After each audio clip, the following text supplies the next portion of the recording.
Some weapons detonate in the hands of the person who built them. I did not know that yet on a Sunday evening in April, sitting at my mother-in-law's dining room table in Naperville, Illinois, watching her slide a white envelope across the tablecloth toward my husband with the careful precision of a woman who has been waiting a very long time to do exactly this. Her name is Margaret Best. She is 64 years old. She has a colonial house on Whispering Oaks Drive in Naperville's west side, with cream walls, brass fixtures, and the specific quality of order that belongs to a woman who has decided the appearance of control is the same thing as having it. She arranges flowers on Sundays. She irons her tablecloths. She serves pot roast at dinner, because pot roast is what you serve when you want a room to feel like family while you're in the process of destroying one. My name is Helen Best. I am 38 years old.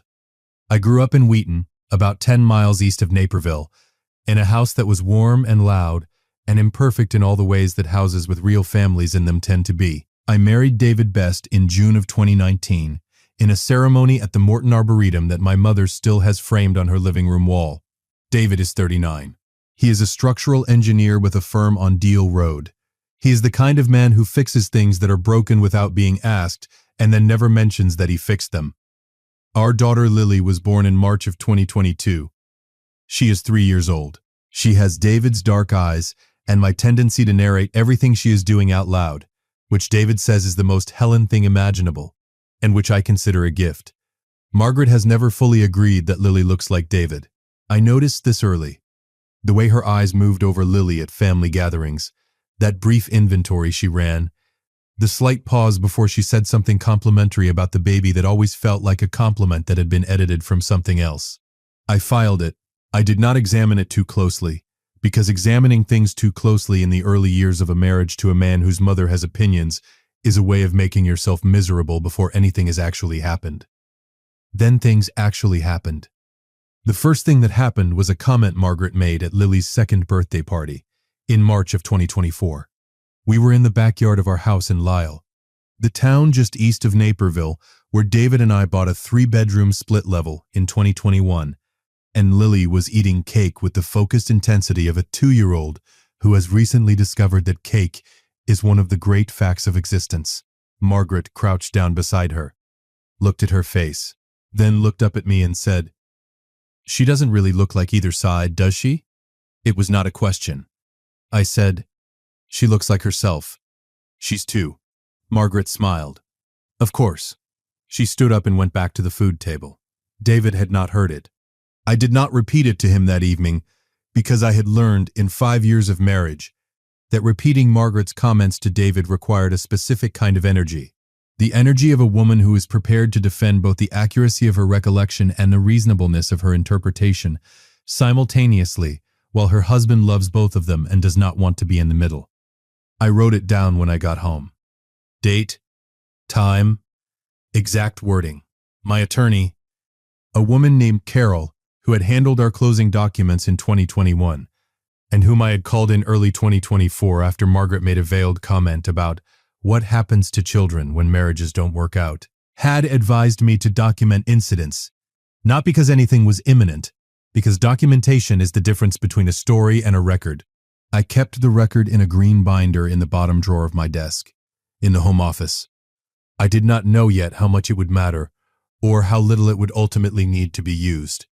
The second thing that happened was a text message from Margaret to David in January of 2025, which David showed me because he tells me things and because he was confused by it and wanted my read. The text read, "I've been thinking about Lily, and I want to talk to you about something. Not on the phone. In person." David texted back, "Is everything okay?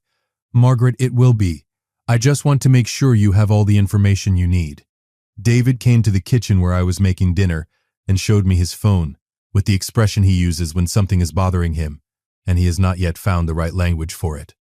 "What do you think she means?" he asked. "I don't know," I said. "I think I know," I thought. "I think she is building towards something." David called her that evening. She told him it could wait. They scheduled Sunday dinner for 2 weeks out. February 2nd. I went to the home office. I opened the green binder. I added an entry. "Welcome back to Sweet Family Revenge. Grab your snacks, get comfortable, and remember, The people in these accounts had every chance to behave themselves. They just chose wrong. Drop a comment and be sure to subscribe. You're going to love it here. February 2nd was a Sunday. We drove to Naperville with Lily in her car seat, eating crackers and telling us at length about a dream she'd had involving a purple dog and a slide. David drove. I watched Naperville go by outside the window. The wide streets, the neat subdivisions, the particular quality of a suburb that has decided prosperity as its primary identity. Whispering Oaks Drive, the colonial house, cream walls. Margaret opened the door before we knocked, which she always does because she monitors the driveway from the front window, and has done so for as long as David can remember. "There she is," Margaret said, looking at Lily with the specific warmth she reserved for Lily in public. Genuine in its way, but curated. An emotion that had been reviewed before deployment. Lily held up a cracker. "For you," Lily said. Margaret took the cracker with the grace of someone accepting a state gift. "Thank you, sweetheart." We went inside. The pot roast was in the oven. The table was set for 3. David's brother Ryan was traveling, his wife Sandra away with her own family. Just us. Just Margaret, and David, and me, and Lily in the portable high chair we brought. I helped with the salad. David opened wine. Margaret moved around the kitchen with the efficiency of someone running an operation she had prepared for extensively. The envelope was on the kitchen counter the whole time. I noticed it when I was reaching for the salad bowl. Standard white envelope, sealed, no label on the front. Margaret's hand moved over at once while she was talking about something else, a small, unconscious gesture of ownership. I filed that too. We ate dinner. We talked about Lily's preschool, which she had started in January at a place on Maple Street in Lisle that she loved with the wholehearted devotion of a 3-year-old who has discovered that other children exist, and that this is wonderful. We talked about David's current project. We talked about a trip Margaret was considering to see her sister in Phoenix. Normal conversation, the kind that exists on the surface of something else. Lily fell asleep in the high chair at 7:15, which she does when she has eaten enough and the adults have been talking too long. David moved her to the travel cot in the spare room. He came back to the table. Margaret got up. She picked up the envelope from the counter. She sat back down. She slid it across the tablecloth toward David. "I think you need to see this," she said. She was smiling. "I want to tell you what that smile looked like, because it matters." It was not a cruel smile. It was not the smile of a villain in a story who knows they have won. It was something more complicated, and in some ways more revealing. The smile of a woman who believes she is performing an act of love, who has convinced herself that what she is about to do is for her son's benefit, who has built a story in which she is the person who saw the truth when no one else would, and who had the courage to bring it forward. The story she had built was wrong, but she did not know that yet. David looked at the envelope, then at his mother. "What is this?" "Open it," Margaret said. He picked it up, looked at me. I held his gaze and kept my expression level, because I had been preparing for this moment since January. Not with a plan, but with composure. Whatever was in that envelope, I had not been unfaithful to my husband. I knew what a DNA test would find. I had no fear of the result. What I did not know was what else it would find. David opened the envelope. Inside was a folded document. 3 pages, the professional formatting of a private laboratory. He unfolded it. Read the first page. His face did not change immediately. He turned to the second page. Read it. Turned to the third. He set the document down. He looked at his mother. Then he looked at me. And then he said the words that made Margaret's smile disappear so completely, it was as if it had never been there. "Mom," he said, very quietly, "did you know the whole time, or did you just find out tonight, too?" Margaret's face went through 3 expressions in under 2 seconds.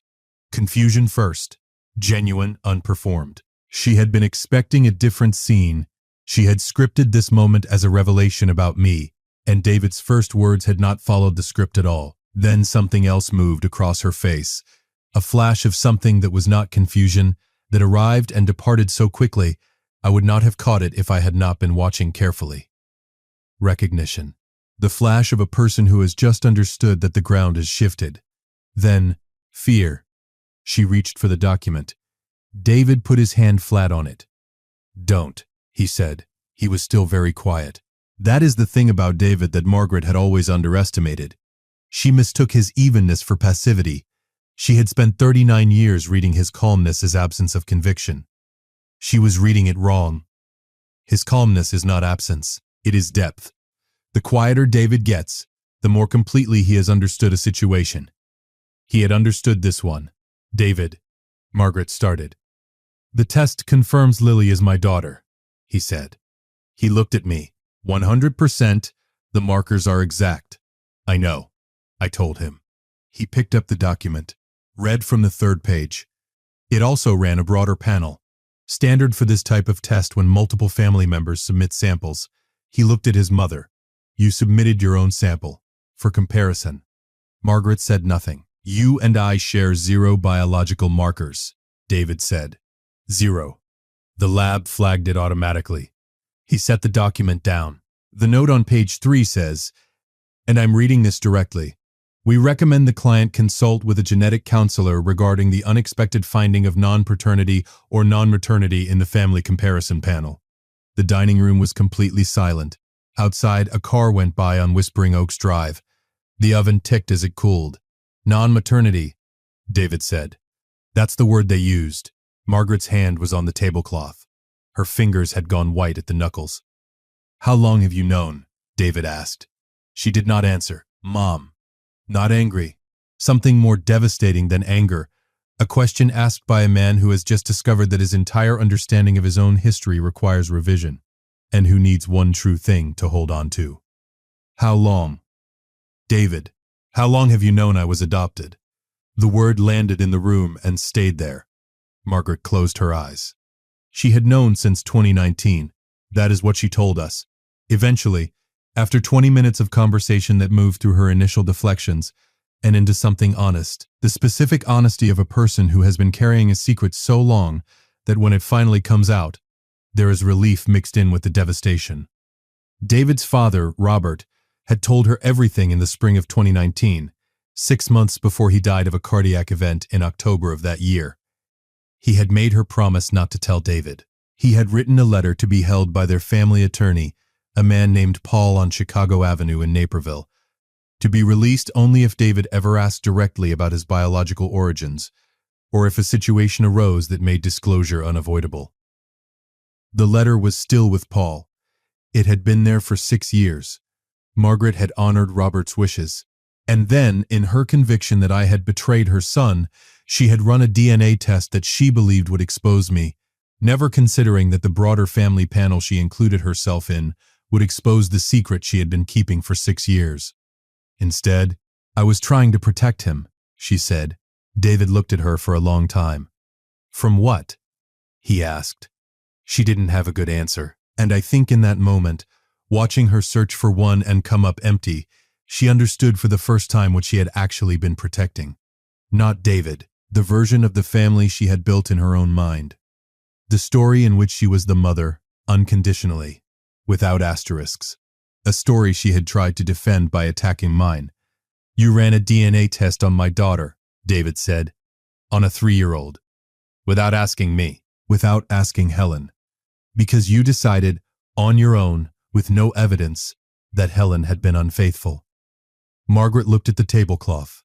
"And the test you ran to prove that," David said, "proved the opposite. And it proved something else." He paused. "I need to call Paul. David, please. I need to call Paul," he said again. "Tonight."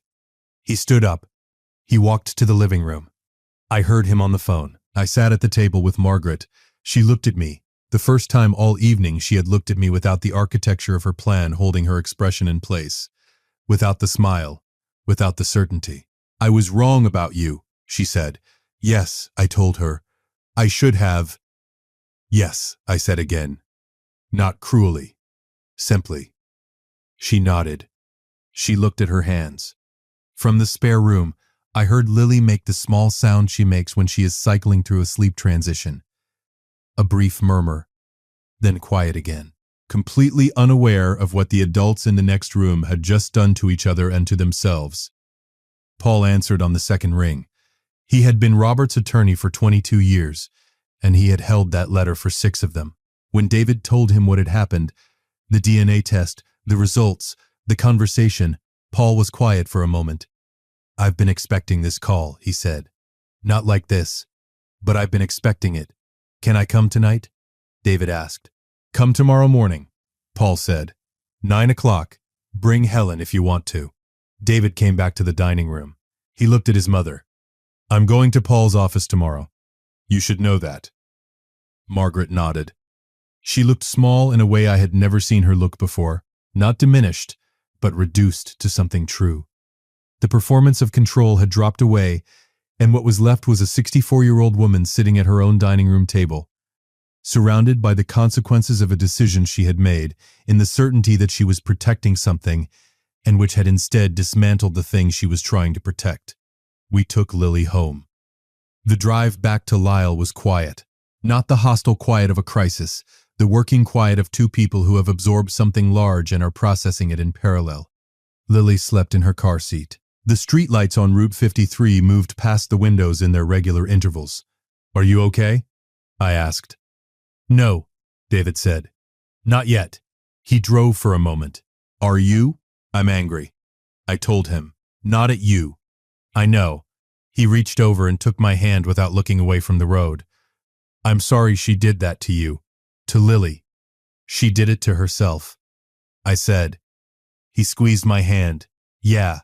Paul's office on Chicago Avenue in Naperville had the settled quality of a practice that had been in the same building for a long time and had no intention of going anywhere. Paul himself was 67, with the measured ease of an attorney who had spent 4 decades delivering complicated information and had learned that the delivery mattered as much as the content.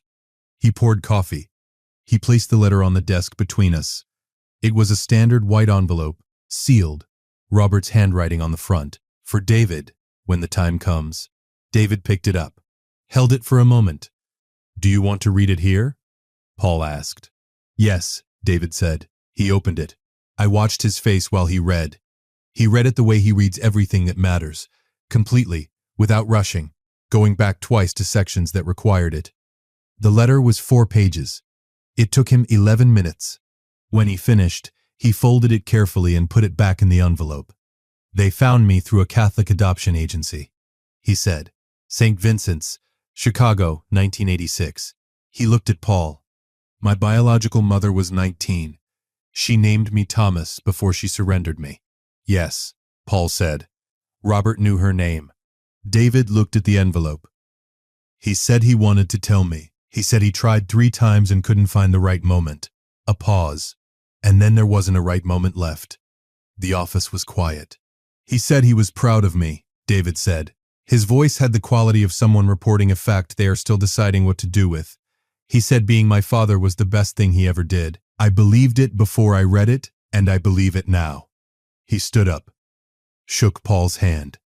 We walked out into a Tuesday morning in April, Naperville going about its business on Chicago Avenue, oblivious to the fact that my husband had just read the most important letter of his life and was standing on the sidewalk deciding who he was now. He stood there for a moment. Then he said, "Breakfast?" I looked at him. "I need pancakes," he said, "and I need to sit somewhere that isn't that office and eat something normal while I figure out what I'm feeling." "Yes," I said. "Absolutely yes." We went to a diner on Washington Street. We ordered pancakes and coffee and eggs and ate all of it. David talked about his father, about the specific memories that were surfacing now with new context. A comment Robert had made once about how family was a choice more than a circumstance. A moment when David was 16 and had asked Robert if he looked like him, and Robert had said, "You look like the best of all of us," and changed the subject. Small moments that had seemed unremarkable and now carried the weight of everything unsaid. "He wasn't lying," David said. "He was protecting something. Just badly. People do that," I said. "Margaret was doing the same thing," he said. "Badly." He poured more coffee. "I'm not ready to let her off the hook for the DNA test. That was a violation. Of you. Of Lily. Of our family." He looked at the cup. "But I also understand now why she was afraid. She was afraid of losing me. She's been afraid of losing me for 39 years because somewhere in her she always knew the thing that made her afraid was real. The fear doesn't justify what she did, I said. No, he agreed. It explains it. Those aren't the same thing. He was right. They are not the same thing. And the distinction matters because one of them opens a door and the other closes it. I want to tell you about the conversation I had with Margaret 3 weeks later, because it is the part of this story that I think about most. She called me on a Thursday morning in late April. Not David. Me. That was the first thing I noticed. She had always routed communication through David, the way people route difficult things through intermediaries when they are not ready to be direct. She called me directly. Helen, she said, I'd like to come and see Lily, if that's something you'd consider. I thought about it. Yes, I said. Saturday morning. Our house. She came at 10. She brought flowers, which I put in a vase, and a picture book for Lily about a girl who goes on an adventure in the woods, which Lily immediately claimed as her most important possession. They sat on the living room floor and read it twice. I watched from the kitchen doorway. Margaret looked smaller in my house than she did in her own, in the way that people look smaller when they are in a space where they do not have home court certainty. But there was something else too, something that had not been there before. She was just looking at Lily, not running an inventory, not comparing features, not searching for something that would confirm or deny a story she had already written. Just looking at her granddaughter the way a grandmother looks at a child she loves and is grateful to be near. She's wonderful, Margaret said, when Lily had moved on to arranging cushions into what she described as a house for bears. She is, I said. Margaret looked at me. I know that what I did was wrong, not just because of how it turned out, because of what it was. A pause. I treated you as a suspect, in your own marriage, in your own family, and I was wrong. You were, I said. I want to do better, she said. I don't know if that means anything to you right now. It means something, I said. It doesn't erase anything, but it means something. Lily brought her a cushion. For your house, Lily said, with great seriousness. Margaret took the cushion. Thank you. This is exactly what my house needed. Lily went back to construction. Satisfied, I made coffee. We sat in my kitchen and talked for an hour. Not about the DNA test, not about David's adoption, not about the green binder in my desk drawer which I had not opened in 3 weeks and did not intend to open unless I needed to. We talked about Lily, about David's project at work, about the picture book Margaret had brought, which turned out to have been David's favorite at age 4, which she had kept in a box for 35 years. I want him to have it back, she said. I brought it for Lily, but I want him to know I kept it. Tell him that, she said. She looked at her coffee cup. I will, I said. If you've made it this far, do us one quick favor. Subscribe. A lot of people listen without ever doing it. It costs you nothing and means everything to us. Thank you, genuinely. Now, the last thing I want to say. Here is what I keep coming back to. Margaret ran a DNA test on my 3-year-old daughter because she had decided I was guilty of something, and she wanted the evidence to confirm it. She was not interested in the truth. She was interested in the version of the truth she had already written and needed proved. This is one of the most common and most destructive patterns in human relationships. The decision made first, the evidence gathered second, the conclusion written before the investigation begins. It looks like due diligence. It feels like courage. It is neither. It is confirmation bias in action, and it is how people destroy relationships they claim to be protecting. Margaret was not wrong to love her son. She was not wrong to want to protect him. Where she went catastrophically wrong was in deciding she already knew the threat and proceeding accordingly. Without evidence, without conversation, without the basic respect of treating the person she suspected as someone who deserved the assumption of innocence. The weapon she built to destroy me was a DNA test. The DNA test confirmed I was telling the truth. And then it told her something she had been keeping at arm's length for 6 years. The truth about her own family, the secret her husband had trusted her with, and which had been slowly reshaping her fear into something that needed an outlet. She found the outlet in me. The thing she was trying to hide from David. The adoption, the secret, the 39 years of a story she had told herself about who she was. came apart because she could not resist trying to unmake me. The lesson I want you to take from this is not that Margaret got what she deserved. That framing is too simple for what actually happened, and it shortchanges the complexity of real human behavior. The lesson is this: the evidence you gather against someone else is also evidence about you. The questions you ask, the tests you run, the investigations you conduct, all of it reveals your suspicions, your fears, your blind spots, and the lengths you are willing to go to in order to protect a story you have decided is true. Margaret's DNA test told me she had been afraid for years. It told David something about his own history he had a right to know. It told a laboratory that ran a broader panel than Margaret intended that the family picture she was defending did not match the biological record. She brought one envelope to that table. It contained several truths she had not planned to share. David has been in contact with the adoption registry. He is moving slowly and carefully, which is consistent with who he is. He has not made decisions about whether or how to pursue his biological family, because those decisions are significant and he is a man who takes significant decisions seriously. He has kept the letter Robert wrote. He has read it several times. He told me once, on a Sunday morning in May, with Lily eating cereal across the table and the spring light coming through the kitchen window, that the line he thinks about most is the last one. Being your father was the best decision I ever made. That wasn't really a decision at all. He said, I think he means it wasn't really a choice once they saw me, that it was just obvious. Yes, I said. That's what he means. He looked at Lily. I understand that completely, he said. Lily looked up from her cereal. Daddy, she said, with the absolute authority of a 3-year-old who has assessed the situation and found it satisfactory. You have cereal on your face. He did. We both laughed. The green binder is still in the bottom drawer of my desk. I have not needed to open it, I hope I never do. But I keep it anyway. Because documentation is the difference between a story and a record. And because the people who told me I was wrong about Margaret, there were not many of them, but there were some, should know that I had 31 entries, all labeled, all dated, all filed.